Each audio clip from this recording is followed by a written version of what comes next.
चलिए आइए अब हम लोग देखते हैं 15.4 सोर्सेज ऑफ फिनांस। अब ये जो फिनांस है इसके क्या क्या सोर्सेज हैं, स्रोत क्या है, कहाँ कहाँ से आपको फिनांस अवेलेबल होता है, इसके बारे में आइए पढ़ते हैं। Having learned about the need, importance and types of finance requirements, now we must know from where the businessman get the required amount of funds to meet the short term, medium term and long term requirements।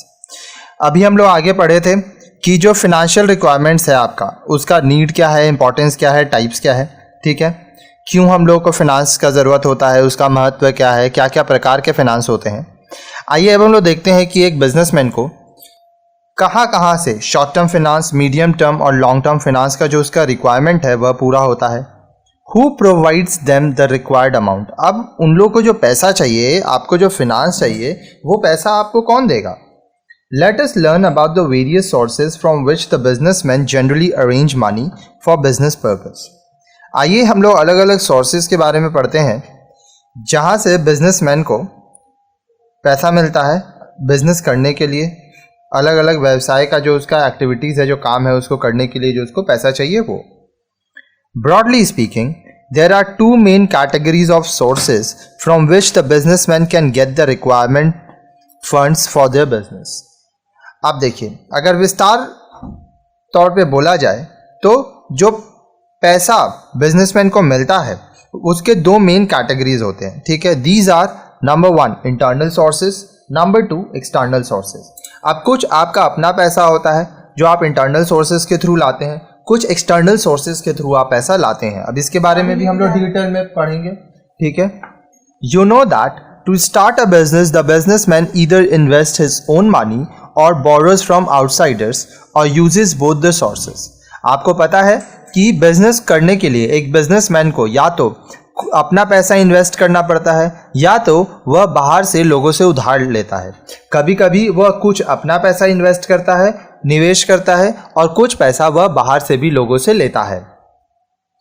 When the businessman invests his own money called owner's capital and retains a part of the profits earned in the business, it constitutes the internal sources of finance।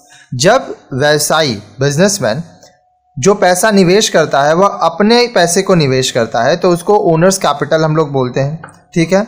और क्या होता है कि वो जो profit है, जो वो प्रॉफिट कमा रहा है, वह इंटरनल सोर्सेज ऑफ फिनांस से उसका इस बार आया है।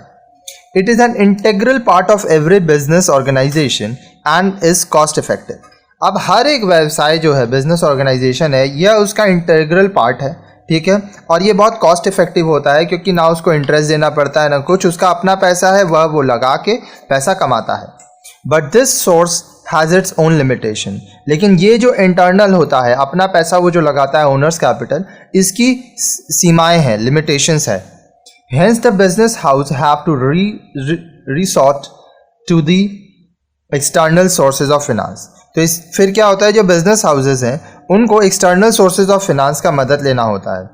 The various external sources from where businessman can get the finance include friends and relatives, banks and other financial institutions, money lenders, capital market, manufacturers and producers, customers, foreign financial institutions and agencies, etc।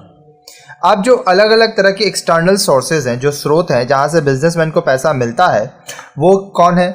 उसके दोस्त हैं, उसके रिश्तेदार हैं, bank से पैसा मिलता है, दूसरे फिनेंशियल इंस्टीट्यूशन से पैसा मिलता है, मनी लेंडर्स होते हैं जो उधार पे पैसा देते हैं, कैपिटल मार्केट है, मैन्युफैक्चरर है, प्रोड्यूसर्स है, उनके कस्टमर्स होते हैं, फिर फॉरेन फिनेंशियल इंस्टीट्यूशंस होता है, एजेंसीज होता है जो लोग उसको पैसा देते हैं, फंड प्रोवाइड करते हैं।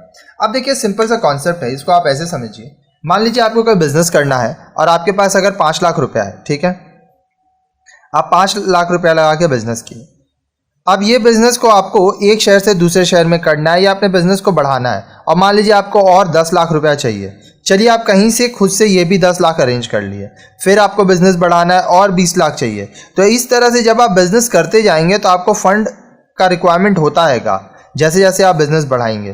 तो जो बिजनेसमैन है वो इंटरनल सोर्सेज और एक्सटर्नल सोर्सेज दोनों जगह से पैसा अरेंज करके बिजनेस करता है। आइए आगे देखते हैं। It is observed that the scope of raising funds also depends upon the nature and form of business organization. अब देखिए ये भी देखा गया है कि जो हम लोग को फंड्स हम लोग रेज करते हैं, जो हम लोग फंड्स इकट्ठा करते हैं, पैसा इकट्ठा करते हैं, वह भी बिजनेस किस प्रकार का है, क्या टाइप का बिजनेस है, उसके ऊपर निर्भर करता है. For example, a sole proprietorship form of business organization has very limited sources from which it can arrange fund for the business. अब मान लीजिए जो एकल स्वामित्व का बिजनेस होता है, सोल प्रोप्राइटरशिप, इसके बारे में हम लोग चैनल में अगर आप खोजेंगे प्लेलिस्ट सेक्शन में तो इसके बारे में डिटेल में वीडियोस बनाया हुआ है. ऊपर व्हाट्सएप नंबर भी मेरा दिया है, तो अगर आप चाहें तो वहाँ पे मुझे कांटेक्ट कर सकते हैं ताकि मैं आपको डिटेल में सारे वीडियोस के लिंक्स प्रोवाइड कर सकूँ. तो वो जो सोल प्रोप्राइटरशिप बिजनेस होता है इसका लिमिटेड सोर्सेज होता है, ठीक है, जहाँ से वो अपने पैसे को अरेंज करता है. दीज आर, कहाँ से वो पैसा लाता है, ओन सेविंग्स, उसके पास जो पैसा है वो, फ्रेंड्स और रिलेटिव्स, अपने दोस्तों रिश्तेदारों से, मनी लेंडर्स, जो लोग पैसा उधार में देते हैं उनसे, कमर्शियल बैंक से, financial companies, manufacturers and suppliers, retained profit. तो ये सारे जगह है जहाँ से sole proprietorship form of business में फंड्स अरेंज होता है. The same sources of financing are also available in case of partnership firms. अब जो साझेदारी व्यवसाय होता है, पार्टनरशिप फर्म होता है, वहाँ भी ये सारे ऑप्शंस ऑफ फाइनेंस आपके लिए अवेलेबल होते हैं. In both sole proprietorship and partnership form of business organization, long-term capital is generally provided by the owners themselves by way of investing their own savings and retaining a part of the profits generated by the business, and the rest of the above sources are mostly used for their short-term financial needs. अब देखिए बोल रहा है कि sole proprietorship और partnership और forms of business में long term capital जो है वो लोग ओनर खुद देते हैं, ठीक है, वो अपना पैसा अपना सेविंग्स को इन्वेस्ट करते हैं long term capital fix assets के लिए, ठीक है. और जो ये सारे सोर्सेज हैं यहाँ पे जो लिखा हुआ है, इससे वो शॉर्ट टर्म फाइनेंशियल जो नीड्स होता है, पैसा ज़रूरत होता है, दोस्त से, रिश्तेदार से या मनी लेंडर से लेते हैं कुछ टाइम के लिए, फिर रिटर्न कर देते हैं. However, in case of companies, the following are the usual sources of finance. लेकिन जब कंपनी फॉर्म ऑफ बिजनेस होता है, बड़ा बिजनेस होता है, तो ये जो सोर्सेज ऑफ फाइनेंस है ये इस्तेमाल होते हैं. Capital market, financial institutions, public deposit, commercial banks, leasing companies, investment trust, retain profits. ठीक है. We shall learn in detail about these sources in the next chapter. देखिए लाइन से छोटा छोटा टॉपिक करके वीडियोस बनाया गया है. तो ये जो आप यहाँ पे पढ़े, ये सातों के बारे में हम लोग आगे के चैप्टर्स में क्लियरली पढ़ेंगे. कहने का मतलब आगे टॉपिक पढ़ेंगे.